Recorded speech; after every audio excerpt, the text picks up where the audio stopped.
तो कैबिनेट की बैठक शुरू हो चुकी है। मुख्यमंत्री भजनलाल शर्मा की अध्यक्षता में यह बैठक, डिप्टी सीएम दिया कुमारी, डॉक्टर प्रेमचंद बैरवा मौजूद, मंत्री किरोड़ीलाल मीणा, राज्यवर्धन राठौड़, सुरेश रावत, हीरालाल नागर, जोराराम कुमावत, मदन दिलावर, बाबूलाल खराड़ी, अविनाश गहलोत, सुमित गोदारा, तो वही गजेंद्र सिंह खिंसर, कन्हैयालाल चौधरी, जोगाराम पटेल बैठक में पहुंच चुके हैं।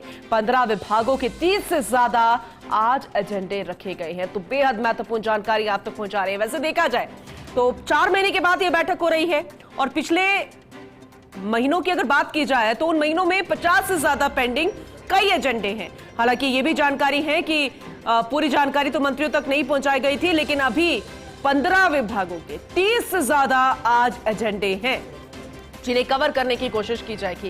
Associate editor doctor Rituraj Sharma लगातार हमारे साथ बने हुए हैं। एक बार फिर से उनका रुख करेंगे और ज्यादा जानकारी के लिए। ऋतुराज, जैसे कि आप जानकारी दे रहे थे कि बैठक शुरू हो जाएगी और लगभग ये शुरू भी हो चुकी है, अभी जरा बताइएगा कि शुरुआती जब बैठक की शुरुआत हुई है मुख्यमंत्री की अध्यक्षता में, तो फिलहाल कौन कौन मौजूद है और कौन अभी तक नहीं आया, और जिन एजेंडों की हम बात कर रहे थे उसे लेकर अभी न्यू अपडेट क्या है? देखिए, कैबिनेट की बैठक शुरू हो गई है। डिप्टी सीएम दिया कुमारी, प्रेमचंद बैरवा, मंत्री किरोड़ीलाल मीणा, राज्यवर्धन राठौड़, सुरेश रावत, हीरालाल नागर, जोराराम कुमावत, मदन दिलावर, बाबूलाल खराड़ी, अविनाश गहलोत, सुमित गोदारा, गजेंद्र सिंह खिंसर, कन्हैयालाल चौधरी और जोगाराम पटेल, तमाम जो कैबिनेट मंत्री हैं वो बैठक में मौजूद हैं और अभी कैबिनेट की बैठक शुरू हुई है। इसके साथ ही अगर एजेंडों की हम बात करें तो एजेंडों में काफी सारी एजेंडे सामने आते हैं, क्योंकि जो 15 विभागों के करीब इस बार 35 से 40 एजेंडे रखे गए हैं। अब अंतिम तौर पे कितने एजेंडों को शामिल किया जाता है और यदि कोई एजेंडे पर विवाद की आशंका है तो उसे हटाया भी जा सकता है, लेकिन जो डीओपी का राजस्थान सचिवालय सेवा नियम 1954 का जो संशोधन है, जिसके तहत जो डीएस पद पर पदोन्नति के लिए 13/10 के बजाय 16/10 के अनुपात का प्रावधान होना प्रस्तावित है, वो एजेंडा में हो सकता है और उसमें अनुमोदन संभव है।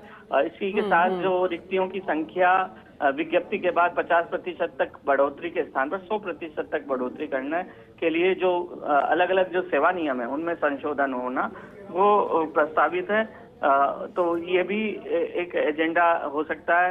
वित्त विभाग का एजेंडा राजस्थान सिविल सेवा पेंशन नियम से जुड़ा हो सकता है। पुनरीक्षित वेतन नियम 2017 में संशोधन संबंधी भी एजेंडा हो सकता है। टाउनशिप पॉलिसी लागू करने को लेकर जो पहले कैबिनेट अनुमोदन था, कैबिनेट अनुमोदन करना है, वो एजेंडा है। संभागीय मुख्यालयों के लिए कॉम्प्रिहेंसिव मोबिलिटी प्लान के अनुमोदन का एजेंडा हो सकता है। इसी तरह इसके अलावा एसटीपी जयपुर के उपचारित जल को उपयोग में लेने के लिए एनआईटी संबंधी जो एजेंडा है वो शामिल हो सकता है।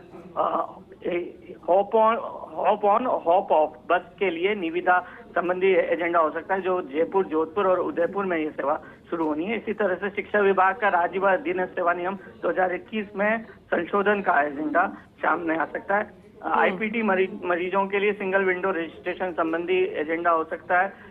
माँ योजना और आरजीएसएस पोर्टल का जो आईएचएमएस से पंजीकरण है उसका भी एजेंडा सामने आ सकता है। इसी के साथ ही जो 2 वर्ष में अनुभव में छूट का सैद्धांतिक सहमति दे दी थी, वह एजेंडा भी अनुमोदन के लिए है और इस पर भी अनुमोदन संभव है। तो क्या लगता है कि आज इन पर चर्चा होगी, समीक्षात्मक रूप से फीडबैक लिया जा सकता है, दिशा निर्देश दिए जा सकते हैं, कोई महत्वपूर्ण निर्णय भी लिए जा सकते हैं, और अगर निर्णय लिए जाएंगे तो कौन कौन से ऐसे मुख्य विभाग और उससे जुड़े हुए वो एजेंडे होंगे? तो जरा इसे लेकर भी समझाइएगा ऋतुराज जी।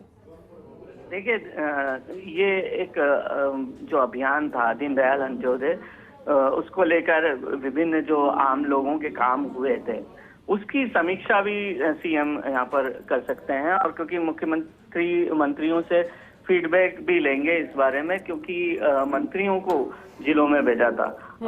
और इसी तरह से जनसुनवाई के स्तर पर जो मंत्रियों के स्तर पर होनी है, मुख्य तौर पर यह माना जा रहा है कि पार्टी कार्यालय में ये हो सकती है, उस पर भी यहाँ पर विचार विमर्श हो सकता है, समीक्षा हो सकती है। जी। ऊर्जा विभाग के जो 500 मेगावाट के सौर फोटोवोल्टिक संयंत्र की स्थापना के लिए जो प्रस्ताव है उस पर भी अनुमोदन यहाँ पर संभव है। RUVNL के जो सोलर पार्क है 1000 मेगावाट सौर ऊर्जा का और ठीक है। 200 मेगावाट पवन ऊर्जा की परियोजनाओं को लेकर भी यहाँ पर अनुमोदन संभव है। पर्यटन विभाग का भी जो सहायक पर्यटक अधिकारी के पद पर अनुकंपा नियुक्ति के संबंध में छूट का जो प्रस्ताव है वो वहाँ पर ये अनुमोदन हो सकता है। Rajasthan circular economy incentive scheme के लिए भी यहाँ पर अनुमोदन हो सकता है। तो ये तमाम मुद्दे हैं, इसमें देखना होगा कि कौन सा मुद्दा शामिल होकर और निर्णय के रूप में सामने आता है। जल संसाधन विभाग का भी अभियांत्रिकी अधीनस्थ सेवा सिंचाई शाखा नियम के तहत संशोधन का जो मामला है वो भी एजेंडे में हो ठीक है। सकता है। चाहे अनुमोदन की बात करें या संशोधन की बात करें, ये बेहद महत्वपूर्ण फिलहाल अभी इस बैठक में चर्चा चल रही है और विभागवारी एजेंडे जो है वो वाकई में बेहद महत्वपूर्ण, खासकर जो पेंडिंग भी उनमें से 30 बेहद महत्वपूर्ण जिन्हें फिलहाल अभी अग्रिम श्रेणी में रखा गया है। आगे भी आपसे अपडेट लेते रहेंगे। बहुत शुक्रिया विस्तार से इस जानकारी के लिए।